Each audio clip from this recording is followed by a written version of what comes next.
Mais derrière toutes ces polémiques, Jean-Pierre Bemba tente de masquer son bilan négatif au ministère des Transports. Il veut que les gens se tournent vers Kabila, Katumbi ou même la Cinco et que les gens oublient les 60 avions promis par Bemba, dont seulement 2 nous ont été livrés, mais tous en leasing appartenant à Ethiopian Airways. Il veut que les gens oublient que nous avons plus de 400 bus Transco bloqués à Matadi depuis des années, tandis que plus de 100 bus Transco à Kinshasa n'ont pas de...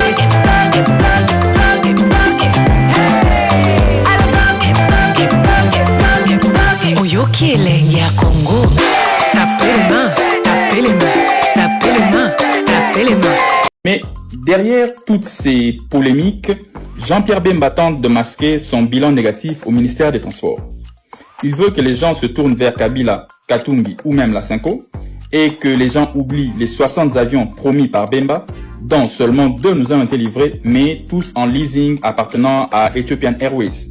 Il veut que les gens oublient que nous avons plus de 400 bus Transco bloqués à Matadi depuis des années, tandis que plus de 100 bus Transco à Kinshasa n'ont pas de caisse de rechange. Il veut que les gens oublient que nos frères continuent de mourir dans des naufrages sur le fleuve Congo, dont plus de 200 personnes déjà depuis le début de l'année. Pour ça, Bemba n'a rien à dire, Bemba n'a rien à proposer. Tandis que Fayulu appelle à l'union, Bemba veut nous prendre en otage, nous utiliser carrément pour sécuriser son fauteuil. Heureusement, la population congolaise a grandi en maturité. Elle ne veut plus tolérer que la parole d'un ministre soit utilisée comme une arme politique. Jean-Pierre Bemba n'a pas été nommé ministre pour accuser ses adversaires, il a été nommé pour reformer le transport et jusque-là, c'est un échec total, tout comme cela a été le cas au ministère de la Défense. Alors, chers amis, que pensez-vous de la sortie médiatique de Jean-Pierre Bemba? Est-ce cela ce que vous attendez de lui ou bien autre chose? Dites-le nous en commentaire. Merci et à la prochaine.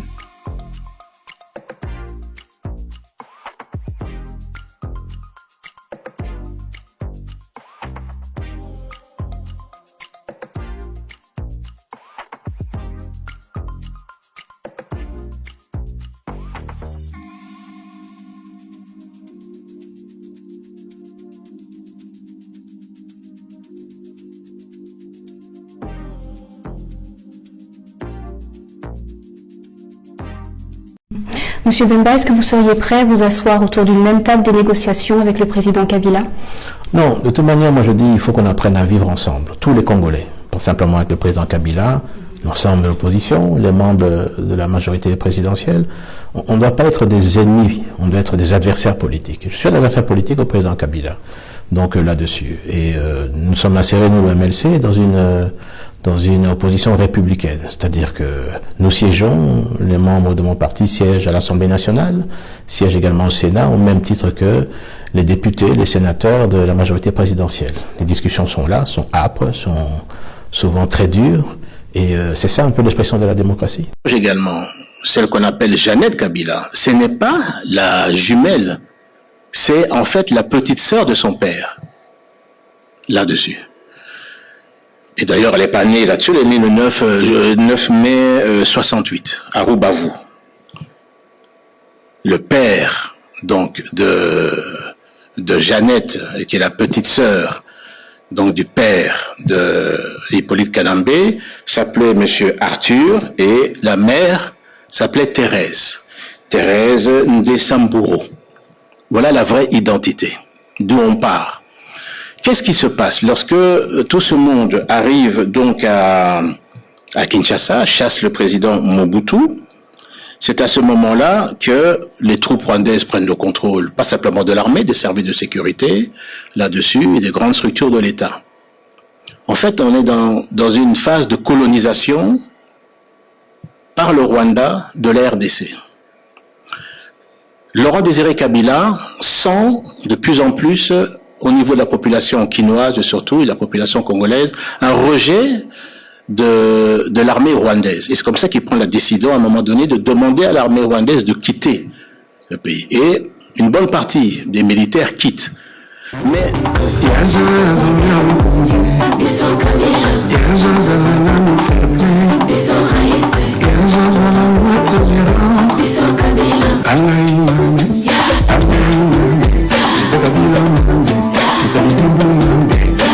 Kabila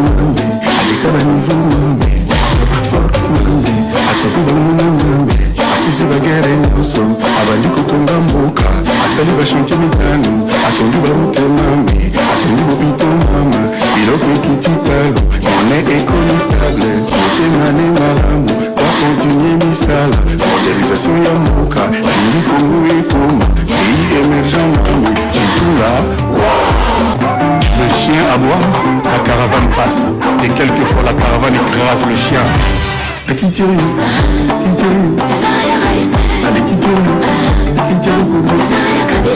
allez nalingi na recadrer loko moko lobi Jean-Pierre Mbemba atalisi bolumbu te. Jean-Pierre Mbemba mitalisi bolumbu ya ye moko to sosolisango ba imboka. Jean-Pierre Mbemba azu volonté ko milongola bilamba tika la bolumbu atali tai na ete atali honneur na ete. Jean-Pierre Mbemba bakangi ye lokuta tango bakangi ministre lokuta oyebi tozali na notion ya pardon nangana na lobelo ko muke tozali na notion ya excellence ezali tributaire na l'excellentisme. Alors lorsque notion ezoko bala na te soki muto azali excellent bazobenga ye excellence mais azali ko refléter l'excellentisme te, donc azali bourrique mais qui s'est revêtu dans l'excellentisme. Nalobi na Jean-Pierre Mbemba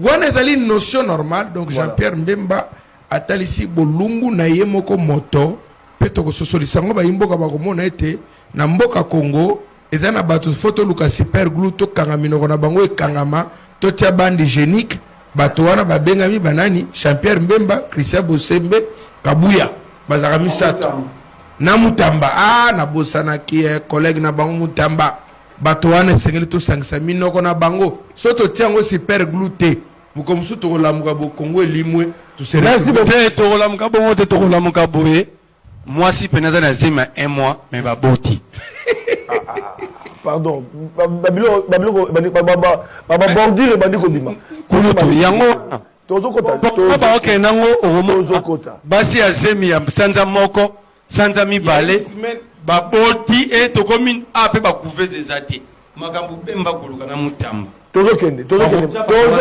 malembe.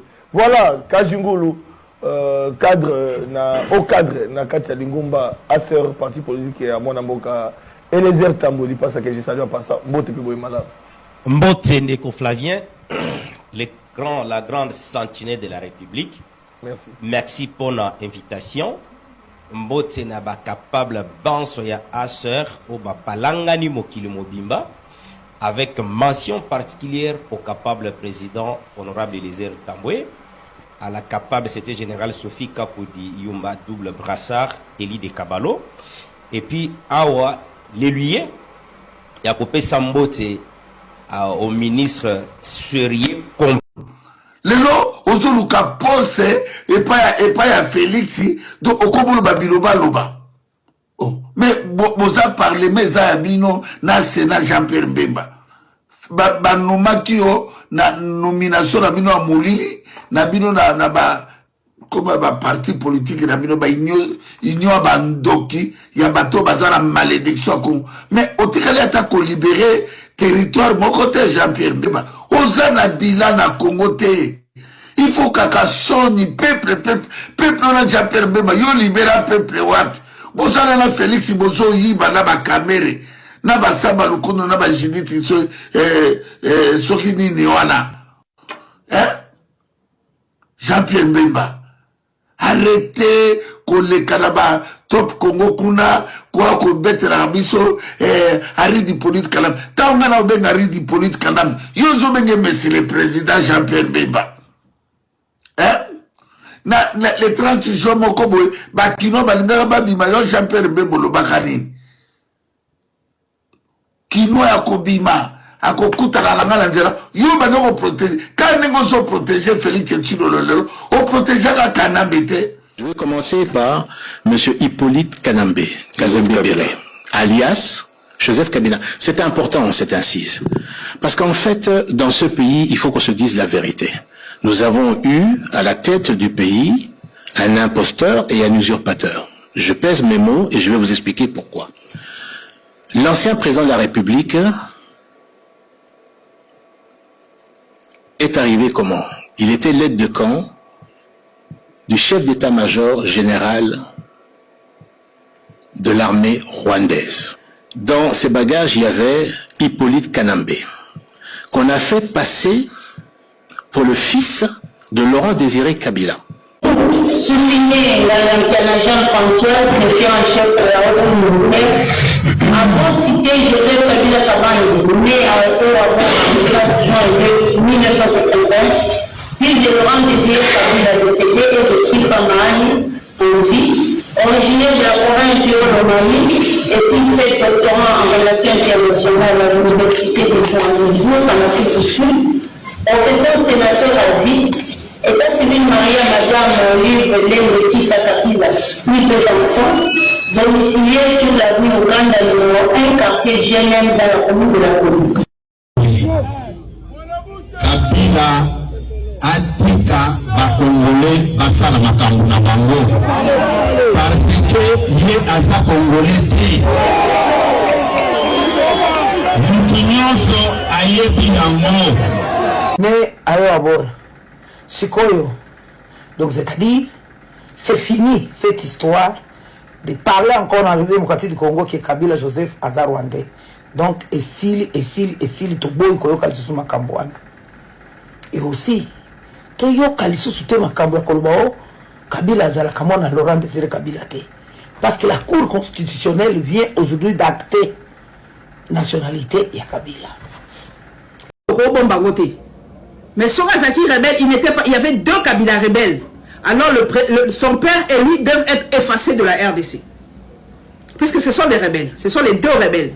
Par contre, papa n'a été, puisque papa n'est pas un rebelle. Ça, c'est mon point de vue et j'assume.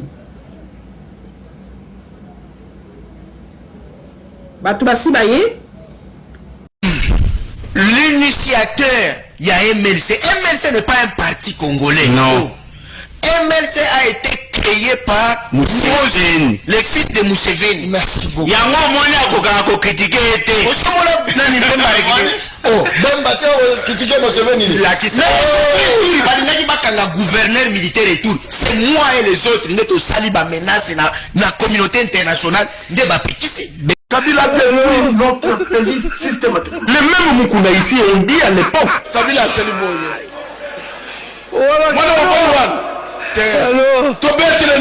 Kabila détruit même l'armée, même la police. Je ne sais pas lui. Quelques divisions. Comme nous apporter la machette. Kabila Okashi Kosa. Mascarade. Nous kaka ndenge bakumisa wera na jibe. Donc ce qu'on a vu ma belle leader na bango ata yibaki to abomaki to dirijaki bokoyo kanate baza po même babomayo wengetisation ya politique naza kokamwa partout chef de l'état sali mabe koloba yango te tika ya bandisi koyo asali kaka deza tika yo kosuka mabe to koya ko sa charger na yo wana koloba te soki makambo esimbi te Kabila ne mutabebisa so makambo esili faci be kumisabi. Allô, mina songi te téléphone. Allô? Ouais.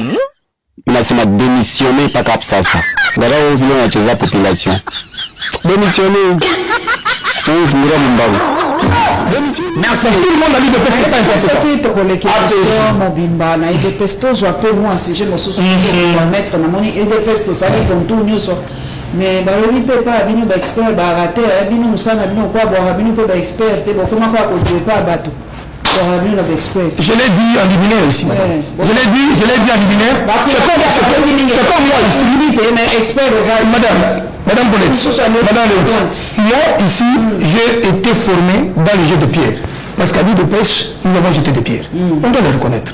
À l'île de pêche, nous avons chanté toutes sortes de chansons contre Mobutu et contre Kabila. Et nous avons chanté des chansons de voix révolutionnaires. Nous avons été à la première ligne de combat. À la première ligne de combat. Et à l'île de pêche, il y a des gens qui faisaient le combat et qui étudient. Donc, qu'on ne prenne pas les gens de l'île de pêche comme si ils avaient le kuta. Là, il y a comme les lignes, à aucune minute, je vais te complexer. À aucune minute. Je sais préparer un dossier, j'ai préparé mon texte, je sais lire, je sais écrire, je sais anticiper et réfléchir. Donc, à l'UNEPES, professeurs qui doivent être donnés, qui sont en train d'aider le président, qui sont à côté du président, qui font du bon travail. Par rapport à l'accord qui signé à Washington, les accords Bato Kende, Zonga, Mata, Kita, tout ça. Maman Wagner a l'école personnellement, Paulette qui monte ou qui pionne, la fille de Yvonne. Alors, Maman Wagner, il faut ça la 1000 émissions pour faire comprendre le biso encore, ou ça la 1000. Pour ça, il faut comprendre. La zone d'ombre, il faut ici là. Pour ça, il faut biso. Bato nous motuna, là c'est qu'on a kotuna bio. Na PCB France mbote mingi. Na accord biso to signé. Et là qu'on y to gagner, et là qu'on y to perdre, et là qu'on y Rwanda gagner. Et là, on a perdre. Et mise en application, pour Maman Wagner à lobby, les questions à $1 million, à éviter quand est-ce que la mise en application. Tant quand c'est fait et qu'au zone. On tourne à un ministre qui. Maman Wagner, papa Patrick Moya, il faut qu'on dise que la population est le bas. Vous que sa population est mitouna. Il y a un gars qui est mitouna. Tu gagnes, tu perds nini, paye pour ça en colonie. Pour déjà la monnaie, 1000 soldats ougandais, bakoti lissus, makambozo silate. Tokozwa qui même quoi. Exactement, il y a Maïli. Et effectivement, les Congolais belé bazako mituna. Ni to gagner, ni to perdre. Mais Naï en tant que stratège, na kozongi sa réponse na yo, na ba otobengi, na ba pratique na biso, ya ba to Maïli. Faiblesse, opportunité, avantage, désavantage. Donc, tu te centrer en gros, la mienne poser question. Voilà. À quoi on et qu'on reconnaître la résolution, il y a la victoire diplomatique, Oyo Tozouaki, dans Madame ministre, il y a ministre d'État, ministre des Affaires étrangères, que je salue en passant cette dame, cette héroïne, qui a obtenu ce que nous n'avons jamais obtenu. Depuis des siècles, ou alors des années, 3 décennies bientôt, on n'a jamais obtenu ça. Il y a des résolutions en faveur du Congo depuis l'agression rwandaise en 1998 avec M. Kabila. On n'avait jamais exécuté ces résolutions-là. Et ces résolutions n'avaient jamais eu un appui extérieur d'une telle envergure. Aujourd'hui, c'est les États-Unis qui sont au grand jour. Comme ils venaient de le faire en Irak, avec Israël. Papa, pardon. Les États-Unis, ils sont partenaires, médiateurs, membres. Mais là, on peut la comprendre. Un rôle des amis. C'est vrai, il faut aussi que nous avons les Mbola, nous avons les Mbola. Ali médiateur, toi, ça dit partie prenante. Ils ont côté la loi. Aza stratège. Namakasi. Aza stratège. Aouti na makambuana. La force armée, les rebelles, le groupe armé, il a la salle où ça la wana. Donc compréhension en aïe. Et qui peut aider les ministres des Affaires étrangères. Parce qu'à peine si vous avez un mot, pas tout ça va troublé.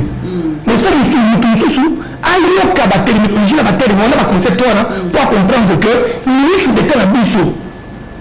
Aza héroïne. Moi, Aza, nous devons être fanatique. Tout ça va